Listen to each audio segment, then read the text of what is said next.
Hello everybody, welcome back to my channel. If you haven't been here before, my name is Debbie and I read a lot of books off my bookshelf and off Borrow Box. And today's book is Mrs. England by Stacey Halls.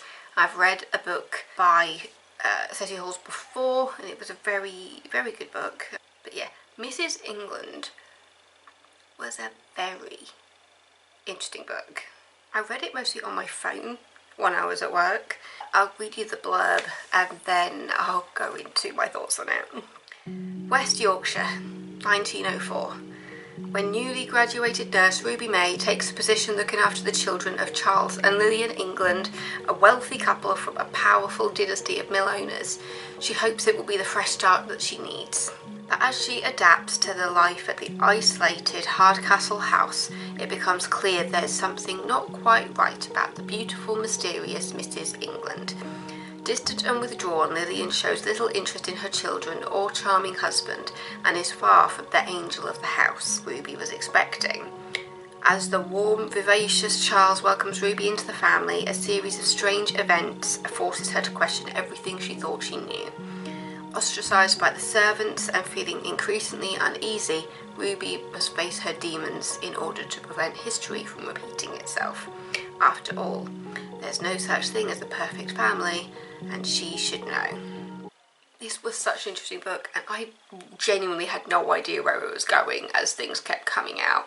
I think it was within the last 100 pages that I started to realise what was going on, because you're getting Ruby's life story kind of in snippets throughout the book, as well as seeing her at her new house, her new charge in West Yorkshire, because she's originally from Birmingham. In London she's part of a school, is it? It's like an academy where the nurses are kind of like trained and then sent off on their residences, I guess. At the beginning of the book, Ruby is with another family and they're getting ready to emigrate, and Ruby says that she can't go with them. She says, "Sorry, my life is in England and I need to be nearby to my family." The principal head teacher of the academy is kind of a bit upset with Ruby for not going with the family overseas, and says, you're never going to get any chance like this, you might as well go for it. And Ruby said, no, I want to stay with my family. And so like the head teacher principal is like, she's a bit upset with Ruby for not taking the job overseas, but at the same time she's just like, okay, we'll find you somebody else. So when this job in West Yorkshire turns up, originally her head teacher doesn't want her to take the job, but Ruby insists on going to the England family in West Yorkshire. So she packs up her bags and she goes up to Yorkshire, and she meets the family. Straight away she meets Mr. England, but her life in London has not prepared her for life in the countryside in West Yorkshire. So when she first meets Mr. England at the train station, she thinks he's like a porter or something. So when he introduced himself as Charles England, she's there going, "Oh my god, I'm so sorry." But she's very apologetic for making assumptions. And throughout the book, Mr. England, Charles, he comes across as a very nice guy, really. He's very charming, which is, I think, why it took me so long to kind of figure out what was happening.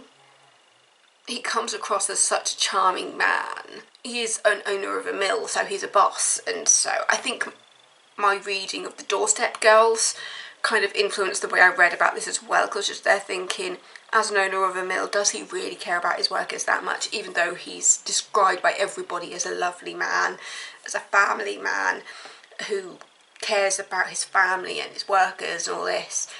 But yeah, we haven't read The Doorstep Girls, I was just there thinking, is he really as nice a guy as everybody thinks he is? And that question mark is hung over Mr. England throughout the book. When you meet Mrs. England, she's very isolated. I mean, their house is kind of in the middle of nowhere. I think it's, the local village is about a mile or two up the road. And so they are literally in the middle of nowhere. And Mrs. England just comes across as very isolated, as I said, and as if like she's not supposed to be a mother. She's got 4 children. Yeah, there's 4 children. And every single time you meet Mrs. England, she just doesn't seem like she cares that much. And you're just like, is she doing this of her own accord? Is that the husband something to do with it? What is her story? Because that's what this book is. It's essentially Mrs. England's story through the eyes of a very naive nurse. That is the best way to describe it, because Ruby, because it's all done from Ruby's point of view, it does influence the way you see the rest of the characters. With those little flashbacks to Ruby's childhood, and you realise that she is trying to escape something, but you don't know what. There's a point in the book when a newspaper comes to interview the Englands, with Mr. England being the owner of the mill and Mrs. England being the daughter of a very posh, well-known family in the area. But yeah, they want to get a story on the Englands and their relationship to Mrs. England's family. And there's a point when they're just like, oh, we should get a picture with Ruby in it, because she's the nurse. And she's like, they're going, that's not really how it's supposed to be done. I'm not really supposed to be in the picture. I'm supposed to be in the background, like a servant almost. And they're like, no, we'll get you in the picture. She poses for one picture. And they're going like, what's your name, miss? What's your name, miss? And she does not want to volunteer that information at all. It's Mr. England that says, oh, this is Ruby May, and, you know, that picture ends up in the newspaper. And you realise that Ruby desperately does not want any attention on her. And throughout the book, you realise that she does have a history, she does have a past that she's trying to avoid. But yeah, I was going through thinking, why didn't she change her name? And then she's thinking, oh, maybe it's because of the academy, maybe it's because of her family. But yeah, it was just, as more things came out, and the more you kind of didn't learn about Mrs. England as you went through, and you're just like, what is everybody hiding? Because you've got Ruby hiding something from her past that she's trying to escape from, and then the whole family is avoiding talking about something to do with Mrs. England, something to do with Lillian, and you don't know what it is. And as I was going through, it's just like, is she ill? So many times she's just alone in her bedroom, not responding. I was like, is she ill? Is she withdrawn? Is she not capable?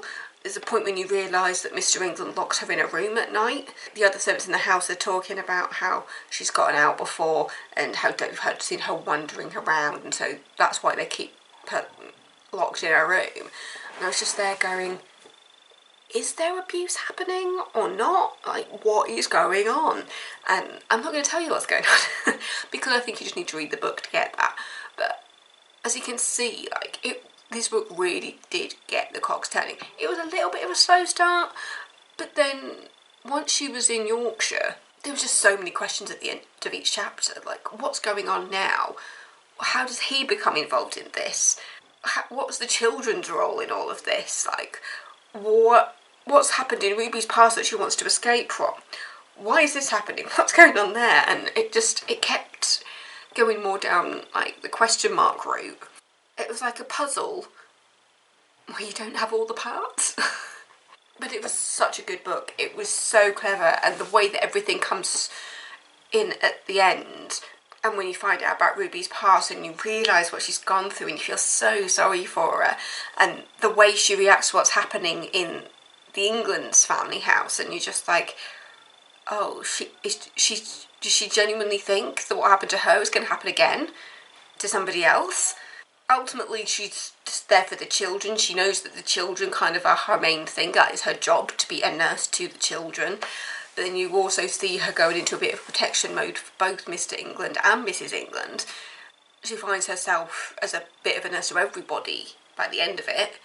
And you're at a point when it's just like, is Mr. England taking advantage of Ruby through his charm? And it all comes back to, what do we not know about Mrs. England? What is it that's making her behave like this? And yeah, it was just so clever and so intricate, and I literally could not put this book down. Anytime I had a gap, I would be picking up this book and reading it, thinking, what's happening next? What is going on? What is going on? The amount of times at work, whenever I put the book down, and they were just like, oh, what are you reading? And I told them what it was, and I was just like, I genuinely have no idea where this is going. Everybody just heard me being so confused about this book. But ultimately it was really good, and the ending was pretty much perfect. After everything, I found the ending really, really satisfying. Yeah, I'm gonna shut up now. It's 400 pages on ebook, so I'd put it at more about 380 probably in general fiction and historical fiction. If you like stuff that's a bit twisty-turny and keeps you guessing, it's a really good book for that. Oh, there's a book called The Familiars by Stacey. I'm gonna have to reserve that. I think she's my new favourite author. Just the way she writes, the intricacies of the stories. I mean, The Founding was... I admit I had kind of a love-hate relationship with The Founding, but it was a very, very good book. So, Mrs. England, Stacey Halls. There's a red cover and there's also a green cover. There's also that cover as well. Oh, can you see that? I got my ring light around it. This was just such a good book. I love the history side of it, with it being set in West Yorkshire as well, as somebody who lives in West Yorkshire. It was really nice to see to have that image of West Yorkshire in the early 1900s. And yeah, if you're a bit of a history buff, I personally, I wasn't that interested in history at school. As I've gotten older, I've gotten more interested in it. But yeah, it was a lovely book. It was a lovely book. It was twisty-turny, lots of questions to ask, but a real page-turner once you realise how much you didn't know. But yeah, Mrs. England by Stacey Halls. So I'm reading another book on here at the moment called Our Kind of Cruelty. I've got about 7 days left to read it and I'm about halfway through. It's Our Kind of Cruelty by Araminta Hall. Oh my god, that book. That's one hell of a book to talk about when I do talk about it. I'm also still listening to A Stranger in the House by Shara LaPena, and then I'm just coming to the end, I mean the last 50 pages I think, of Blue Monday, A Day for Murder. As you can see, I am literally not that far off the end, so I think that'll be the next one I will be talking about. Yeah, that's what's happening.